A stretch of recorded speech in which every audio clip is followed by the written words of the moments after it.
بسم اللہ الرحمن الرحیم رب اجعلنی مقیم الصلاۃ ومن ذریتی ربنا وتقبل دعاء صدق اللہ العظیم۔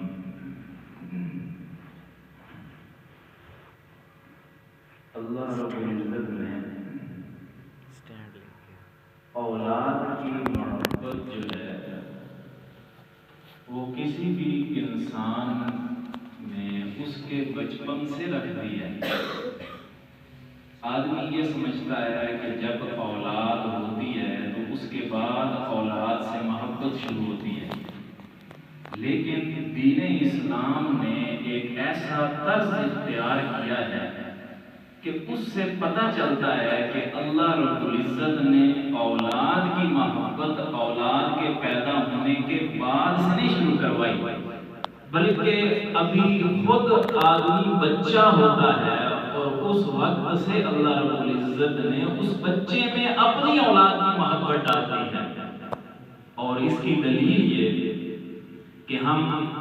نماز پڑھتے ہیں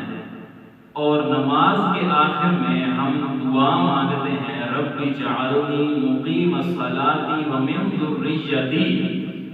بچہ بھی نماز پڑھ رہا ہے، اسے بھی ہم یہی دعا یاد کرواتے ہیں کہ یہ آپ نے نماز میں پڑھنی ہے، اور اس دعا کا مطلب یہی ہے کہ یا اللہ مجھے بھی نمازی بنا اور میری اولاد کو بھی نمازی بنا۔ اب وہ بچہ جو ابھی شادی کے قابل نہیں ہے وہ بھی یہی دعا مانگ رہا ہے کہ یا اللہ میری اولاد کو بھی نمازی بنا۔ تو اس سے یہ معلوم ہوتا ہے کہ اللہ رب العزت نے ایک لاشعوری طور پر اس بچے کے اندر بھی اپنی اولاد کی محبت رکھی ہے، جو اس بچے سے بھی کہلوا رہے ہیں کہ یا اللہ میری اولاد کو بھی نمازی بنا۔ اور یہ بھی ایک انسان کی فطرت ہے کہ اس کی اپنی زندگی جیسے گزری ہو، چونکہ اولاد کی محبت اللہ نے پہلے سے رکھ دی ہوئی ہے، تو وہ چاہتا ہے کہ میری اولاد کی زندگی مجھ سے بہتر گزرے۔ خود اگر دہاڑی مزدوریوں میں زندگی گزری ہے تو خواہش ہوتی ہے کہ اولاد کی زندگی ہم سے اچھی گزرے۔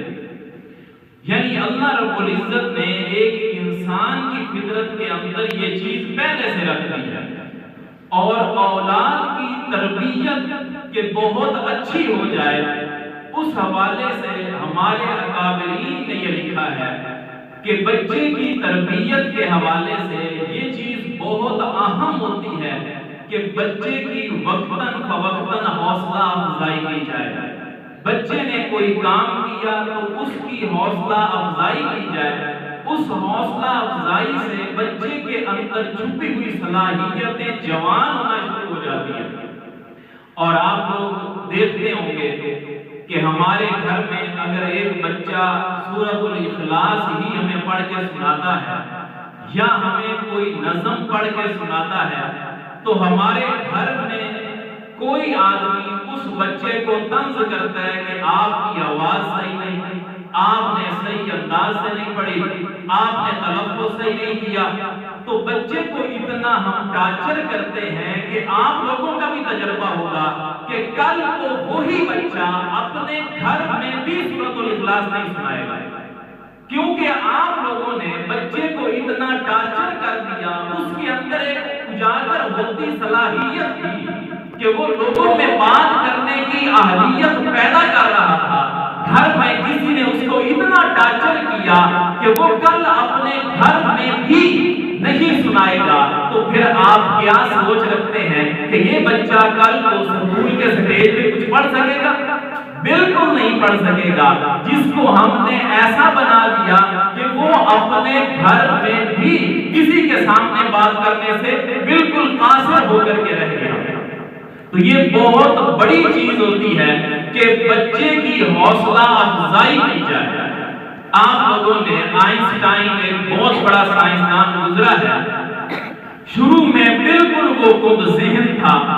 اور اسے بالکل کچھ ہی نہیں آتا تھا، حتیٰ کہ اس کے سکول کے جو استاد تھے وہ بھی اس سے تنگ تھے۔ بالآخر سکول کے جو استاد تھے انہوں نے ایک چھوٹی سی پرچی بنا کر کے دی کہ آپ یہ پرچی لے کر کے جائیں اور جا کر کے اپنی والدہ کو دیں۔ آئنسٹائن نے وہ پرچی پکڑی، چونکہ خود تو کچھ بھی پڑھا ہوا نہیں تھا، نہ ہی محنت سے پڑھتا تھا، اسے لکھا ہوا کچھ سمجھ نہیں آیا۔ یہ پرچی لے کر کے اپنی والدہ کے پاس گیا۔ اب اس پرچی کے اوپر یہ لکھا ہوا تھا کہ آپ کا بیٹا بالکل کند ذہن ہے، ہم اس کو نہیں پڑھا سکتے، بہتر یہ ہے کہ آپ اپنے بچے کو اسکول سے خارج کروا لیں۔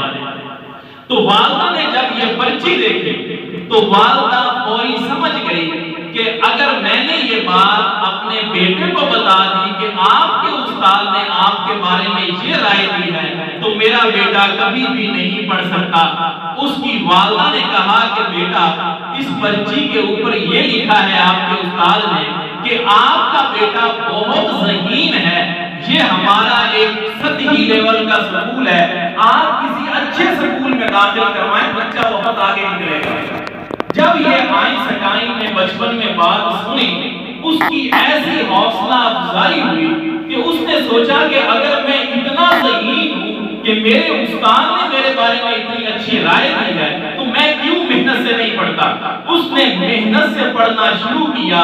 وقت کا سائنسدان بنا، اور اس کی والدہ نے وہی پرچی اس کے چھوٹی کلاسز والی کی جو کتابیں تھیں ان کے اندر رکھ دی اور اپنے بیٹے کی ایک لائبریری بنائی ہوئی تھی۔ والدہ فوت ہو چکی تھی اور آج آئنسٹائن اپنے اس کمرے میں تھا جہاں اس کی ایک چھوٹی سی لائبریری بنی ہوئی تھی۔ تو جب اس نے اس لائبریری کو دیکھا تو خیال آیا کہ میری جو بچپن کی کتابیں ہوتی تھی ذرا میں وہ اٹھا کے دیکھوں، اس وقت میری رائٹنگ کیسی ہوتی تھی، میں کیسے لکھتا تھا۔ تو قدرتاً اسی کتاب پہ ہاتھ پڑا جس کے اندر وہ اپنے استاد کی لکھی ہوئی پرچی رکھی ہوئی تھی۔ جب آئنسٹائن نے وہ پرچی اٹھائی تو وہی پرچی یاد آئی کہ یہ وہ پرچی ہے جو مجھے استاد نے لکھ کے دی تھی۔ جب اس پرچی کو دیکھا تو اس کے اوپر تو یہ لکھا تھا کہ آپ کا بیٹا اتنا کند ذہن ہے، ہم اس کو نہیں پڑھا سکتے، اس کو خارج کروا لیں۔ تو جب یہ پرچی پڑھی تب آئنسٹائن بیٹھ کے رونے لگ گیا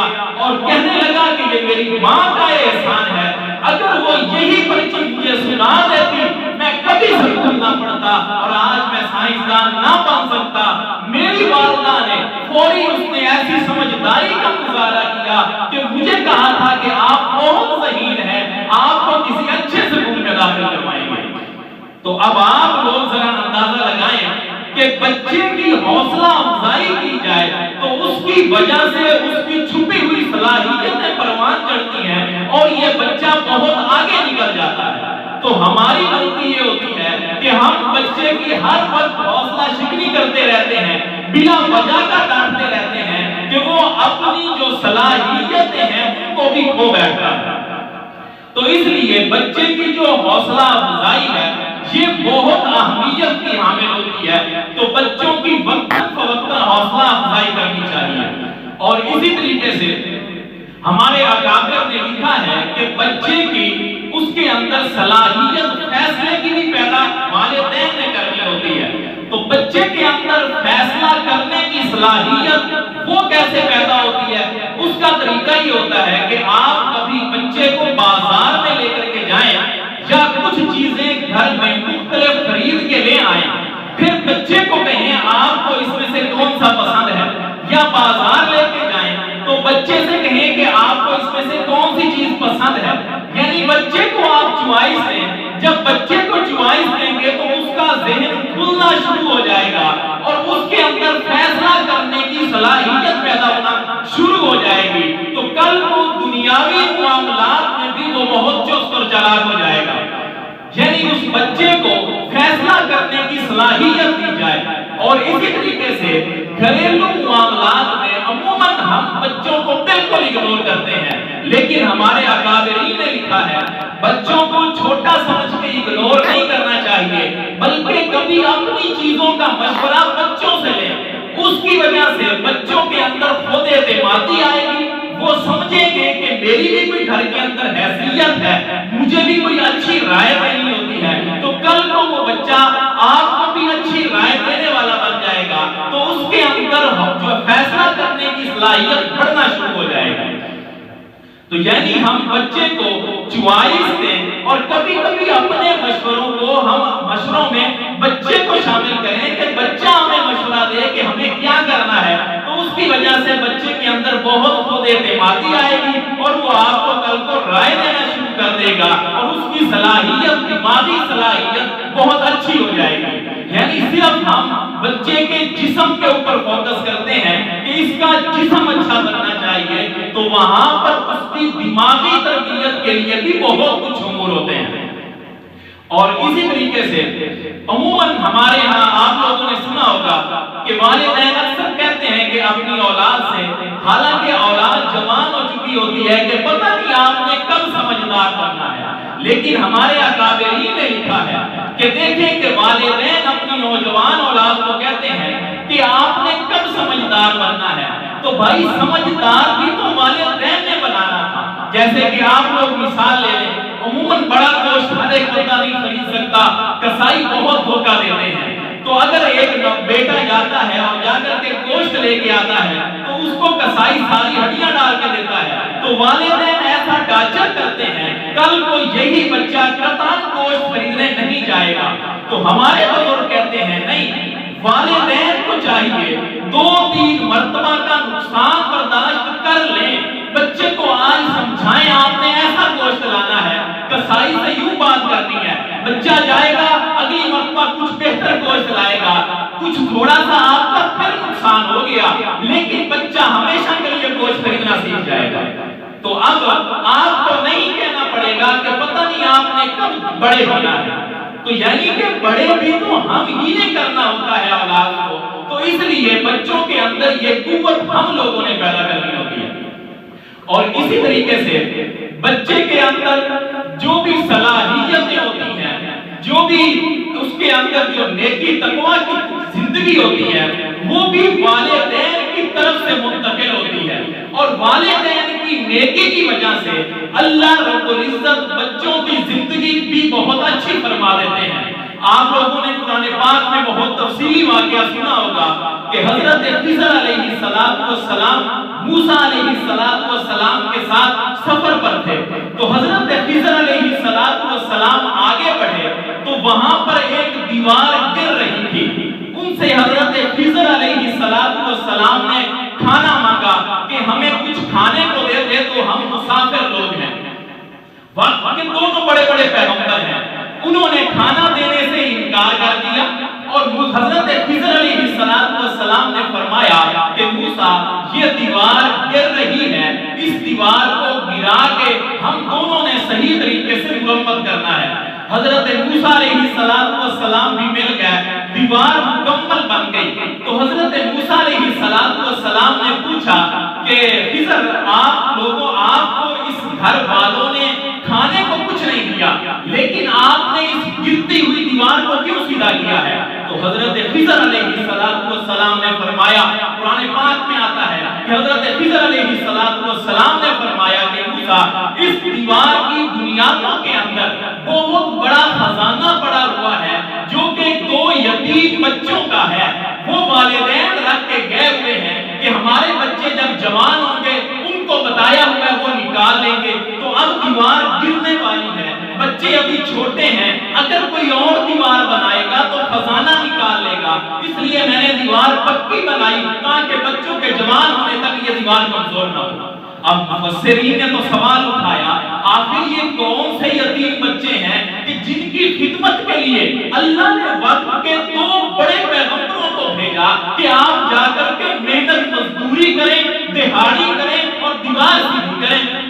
تو مفسرین لکھتے ہیں کہ ان بچوں کی 7 نسلوں پیچھے ایک اللہ کے ولی گزرے تھے، اللہ رب العزت نے اس کے نیکی تقویٰ کا لحاظ اس کی 7ویں نسل میں بھی باقی رکھا۔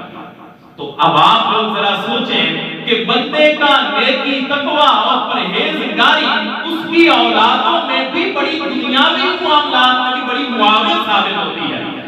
تو اس لیے ہمیں نیک بننا چاہیے تاکہ بچوں کے اندر نیکی تقویٰ منتقل ہو اور ان کی دنیا اچھی ہو جائے۔ اور نیک بننے سے لوگ سوچتے ہیں کہ شاید دنیا چھوڑنی پڑتی ہے، لیکن حقیقت یہ ہے کہ دنیا پھر قدموں میں آتی ہے۔ اور ہمارے اکابرین کی زندگیاں بھری پڑی ہیں کہ جن لوگوں نے دین کے ساتھ زندگی گزاری ہے ان کی زندگیاں اور اللہ نے دنیا میں بھی اچھی کر دی ہے۔ تو اس لیے اگر ہم نیکی کی زندگی گزاریں گے اللہ ہماری دنیا اچھی کریں گے اور ہماری اولاد کی دنیا ہے وہ بھی اچھی فرما دیں گے۔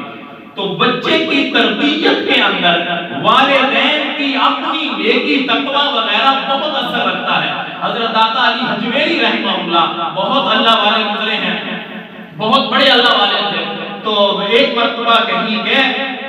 اور لاکھوں مسلمانوں نے ان کے ہاتھ پہ کلمہ پڑھا اور ان کے ہاتھ پہ توبہ کی اور ہزاروں ہندوؤں نے کلمہ پڑھا اور مسلمان ہو گئے۔ تو بڑے خوش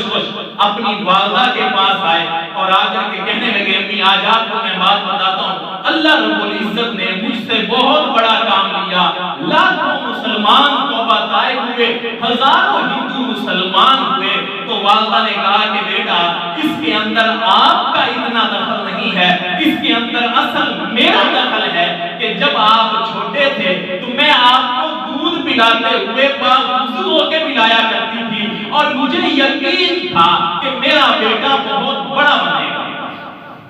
تو اب آپ لوگ ذرا دیکھیں کہ بندے کی نیکی تقوی کا دخل اس کی اولاد کے اندر بھی منتقل ہو جاتا ہے۔ اور اگر ہم پیران پیر شیخ عبد القادر جیلانی رحمہ اللہ کو دیکھیں، ہر بچہ ان کے نام سے واقف ہے، خود ان کے والدین بھی بہت متقی پرہیزگار تھے کہ ان کے والد ایک نہر کے کنارے پر جا رہے تھے تو وہاں پہ ایک سیب تیرتا ہوا آ رہا تھا، انہوں نے وہ سیب اٹھا کر کے کھا لیا تو پھر بڑے پریشان ہوئے کہ میں نے یہ سیب کھا لیا ہے، اس کے مالک سے بھی میں نے پوچھا نہیں ہے، بغیر اس کی اجازت کے میں نے سیب کھا لیا۔ چنانچہ جدھر سے وہ سیب تیرتا ہوا آ رہا تھا اسی کی مخالف سائڈ چلے گئے کہ ادھر کوئی باغ ہوگا جہاں سے یہ سیب نہر کے اندر گرا ہے۔ جب حضرت شیخ عبد القادر جیلانی رحمہ اللہ کے والد وہاں پہنچے تو آگے ایک باغ تھا اور وہ باغ بھی ایک بہت بڑے اللہ والے تھے، حضرت مولانا عبداللہ اصفعی رحمہ اللہ ان کا تھا۔ تو جا کر کے کہا کہ میں آپ سے معافی مانگنے آیا ہوں، میں نے آپ کا سیب بغیر اجازت کھا لیا ہے۔ تو انہوں نے کہا جب انہوں نے دیکھا کہ یہ آدمی مجھ سے ایک سیب کی معافی مانگنے آیا ہے، حالانکہ اس سیب کا شرعاً کھانا جائز تھا، تو وہ سمجھ گئے کہ یہ لڑکا بہت ہی نیک اور پرہیزگار ہے۔ تو عبداللہ اصفعی رحمہ اللہ نے فرمایا میں آپ کو معاف تو کروں گا لیکن ایک شرط یہ ہے کہ کچھ سال آپ میرے اس باغ کی رکھوالی کریں گے، مالی والا کام کریں گے، میں پھر آپ کو معاف کروں گا۔ انہوں نے کچھ عرصہ خدمت کی اور پھر عبداللہ اصفعی رحمہ اللہ نے فرمایا میری دوسری شرط یہ ہے کہ میری ایک بیٹی ہے جو بالکل اندھی ہے، بالکل لنگڑی اور بہری ہے، اس کے ساتھ آپ نے نکاح کرنا ہوگا۔ تو انہوں نے کہا کہ ٹھیک ہے میں نکاح کر دوں گا۔ جب نکاح ہوا، رخصتی ہوئی تو حضرت شیخ عبد القادر جیلانی رحمہ اللہ کے والد محترم جب دلہن کے کمرے میں جاتے ہیں وہ تو نہایت خوبصورت، بالکل آنکھیں بھی ٹھیک ہیں، ٹانگیں بھی ٹھیک ہیں، کان بھی ٹھیک ہے، تو پھر واپس آ گئے، شاید میں اپنی دلہن کے پاس نہیں آیا، یہ کوئی اور لڑکی ہے۔ عبداللہ اصفعی سے آ کر کے پوچھنے لگے آپ نے کہا تھا کہ میری بیٹی تو لولی لنگڑی ہے، وہ تو بالکل صحیح ہے۔ تو انہوں نے کہا کہ اصل میں یہ میری بیٹی اس لیے نابینا ہے کہ آج تک اس نے کسی غیر محرم کو نہیں دیکھا، اس لیے بہری ہے کہ آج تک اس نے کسی غیر محرم کی آواز نہیں سنی، اس لیے لنگڑی ہے کہ کبھی اس نے گھر سے باہر قدم نہیں رکھا، اس لیے میں نے لولی لنگڑی کہا تھا، ورنہ میری بیٹی بہت حسین ہے، وہی میری بیٹی ہے، آپ کو مبارک ہو۔ اب دیکھیں والد بھی کتنے نیک اور والدہ بھی کتنی نیک، ان سے اللہ رب العزت نے شیخ عبد القادر جیلانی کو جنم دیا اور کتنے بڑے اللہ کے ولی بنے شیخ عبد القادر جیلانی کہ نبی کریم صلی اللہ علیہ وسلم کی زیارت ہوئی، چونکہ خود تو فارسی زبان جانتے تھے، عربی زبان نہیں آتی تھی، آپ علیہ السلام نے فرمایا کہ عبد القادر جا کر کے عربی لوگوں کو بھی بیان کیا کریں، کوشش کی کہ میں عربی میں بیان کیا کروں لیکن بیان نہیں ہو سکا. پھر اگلی مرتبہ آپ علیہ الصلوۃ والسلام کی زیارت ہوئی. آپ علیہ الصلوۃ والسلام نے فرمایا عربی میں بیان کیا کرو جا کر کے. تو کہنے لگے کہ یا رسول اللہ مجھے تو عربی زبان ہی نہیں آتی. تو رسول اللہ صلی اللہ علیہ وسلم نے اپنا لعاب خواب کے اندر ان کے منہ میں ڈالا. جب صبح بیدار ہوئے تو اتنی فصیح عربی انہوں نے بولنا شروع کی کہ اس کی نظیر بھی نہیں ملتی. ایسے بڑے اللہ کے ولی بنے. ایک مرتبہ اپنے مدرسے میں بیٹھے ہوئے تھے تو ایک عورت آئی اپنا بچہ داخل کروانے کے لیے, داخل کروا کے چلی گئی. اگلی مرتبہ آئی تو دیکھا کہ بیٹا دال کھا رہا ہے اور خود شیخ عبد القادر جیلانی مرغا کھا رہے ہیں. تو ماں کو غصہ آ گیا کہ خود تو مرغا کھاتے ہو اور میرے بیٹے کو دال کھلاتے ہو. تو شیخ عبد القادر جیلانی رحمہ اللہ نے دیکھے والدین نیک تھے, آج بیٹا کیسا بنا. شیخ عبد القادر جیلانی رحمہ اللہ نے فوراً فرمایا اسی ذبح کیے ہوئے مرغے سے جو پک چکا تھا, تم باذن اللہ اللہ کے حکم سے کھڑا ہو جا. وہ مرغا صحیح سلامت چلنے پھرنے والا کھڑا ہو گیا. اس عورت سے کہا کہ اماں جب آپ کا بیٹا بھی اس قابل ہو جائے گا وہ بھی مرغے ہی کھایا کرے گا. تو دیکھیے کہ بچوں کی تربیت کے اندر ان کی زندگی کو اچھا بنانے میں اصل ہماری زندگی ہوتی ہے کہ والدین اچھی زندگی گزاریں گے تو بچہ ہی صحیح زندگی گزارے گا. اور ایک بات یہ بھی یاد رکھیں کہ بچے کی یہ فطرت ہوتی ہے کہ وہ ہمیشہ اپنے والدین اور اپنے اساتذہ کی بات کو سنجیدہ لیتا ہے.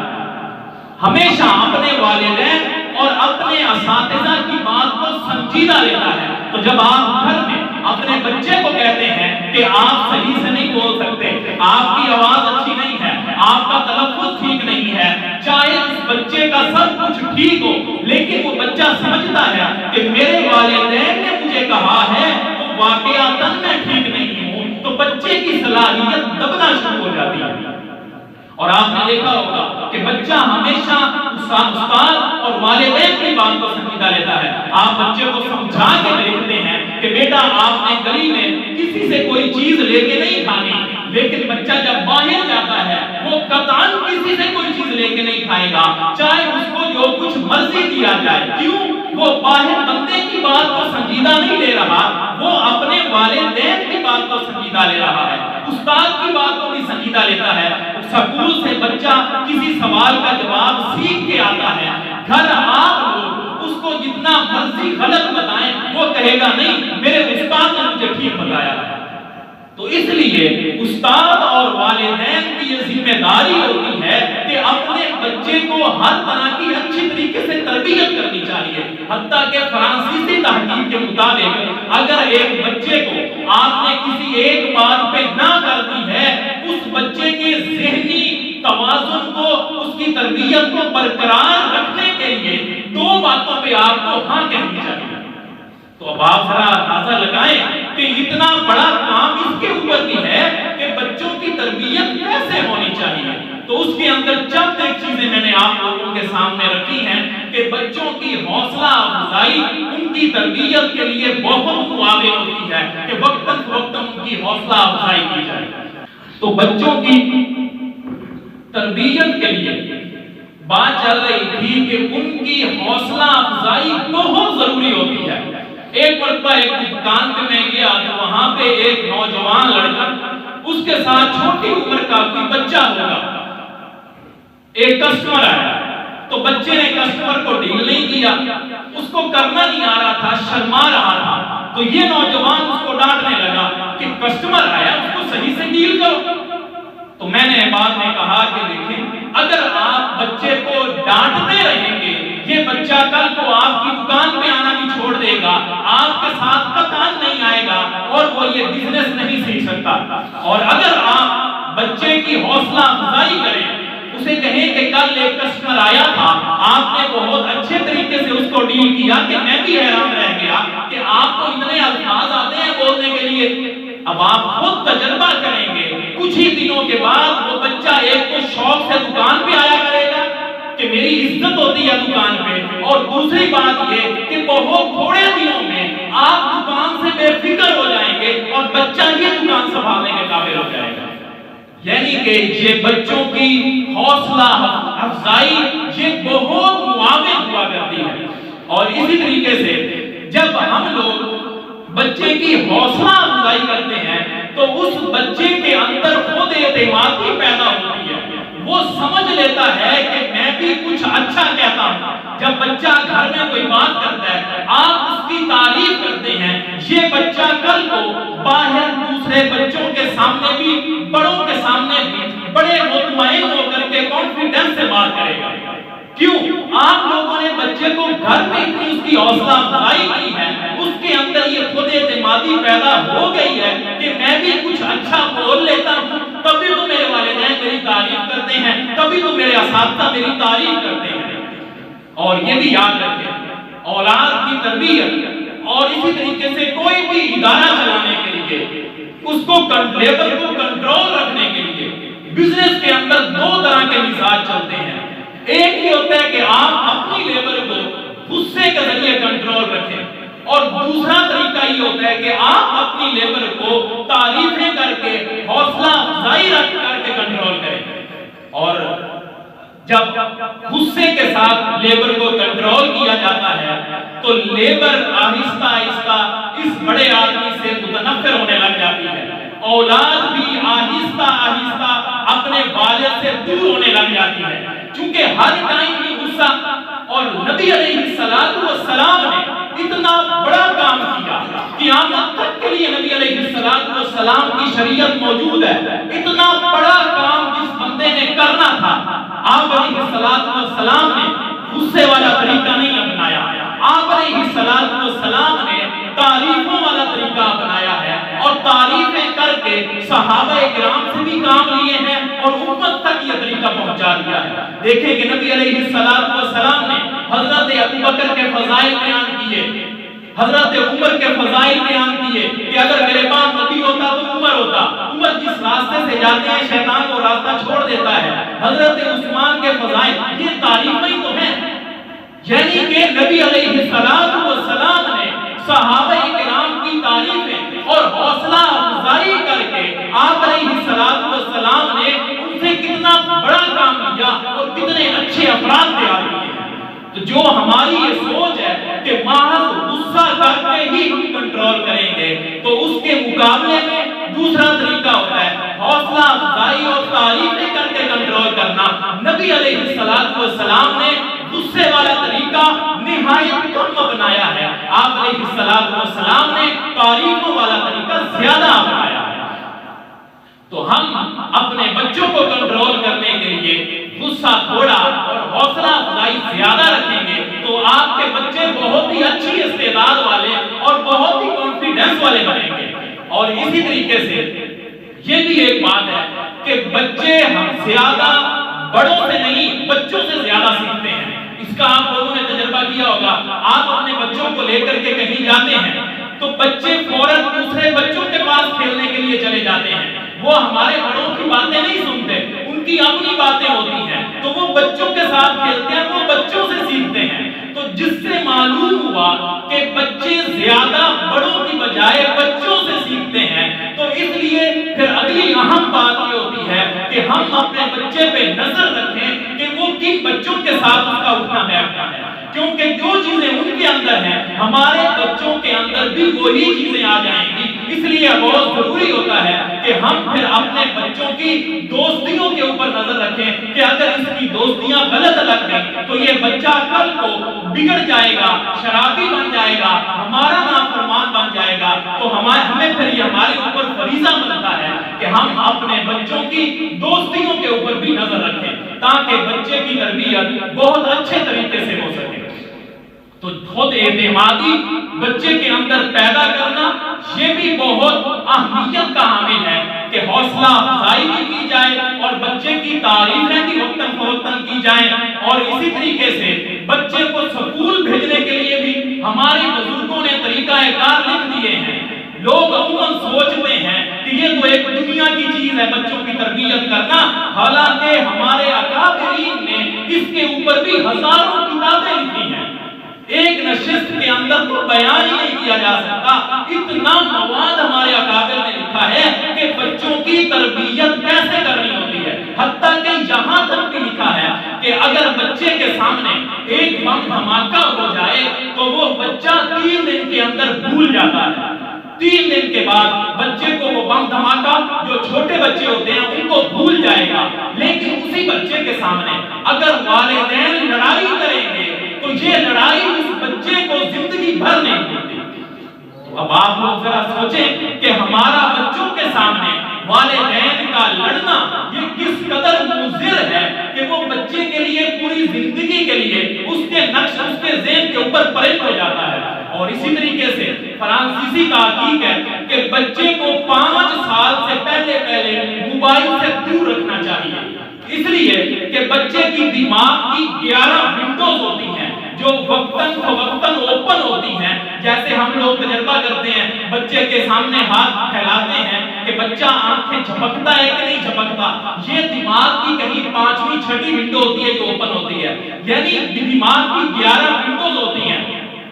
تو اسی طریقے سے جب بچے کو سامنے موبائل لایا جاتا ہے، یہ وہ عمر چل رہی ہوتی ہے کہ بچہ جو دیکھے گا وہ اس کے ذہن کے اوپر پرنٹ ہو جائے گا. یہ بڑا ہو کے بچہ ویسا بننے کی کوشش کرے گا. لہذا اس وقت اگر بچہ کوئی لڑائی والی ویڈیو دیکھتا ہے تو اس بچے کے ذہن پہ لڑائیاں پرنٹ ہو جائیں گی. یہ 5 سال کے بعد اس کا مزاج آہستہ آہستہ لڑائیوں کی طرف جائے گا. اور اگر اس وقت یہ ناجائز عشق کی چیزیں دیکھتا ہے تو اس کا ذہن 5 سال کے بعد ناجائز عشق کی طرف چلا جائے گا اور آہستہ آہستہ یہ بگڑ جائے گا. اور اگر اس وقت بچوں کو کراٹے دکھائے جائیں گے تو اس کا مزاج یہ کھیلوں والا اس طرح کا بننا شروع ہو جائے گا. یعنی 5 سالوں کے اندر بچے کو ہم مثبت چیزیں اگر دکھائیں تو دکھائیں اور دیندار لوگ دکھائیں تو دکھائیں، وہ اچھا ہے. لیکن اگر ہم یہی کھیل اور یہی گیمیں، یہی فلمیں، یہی ڈرامے اس عمر میں دکھائیں گے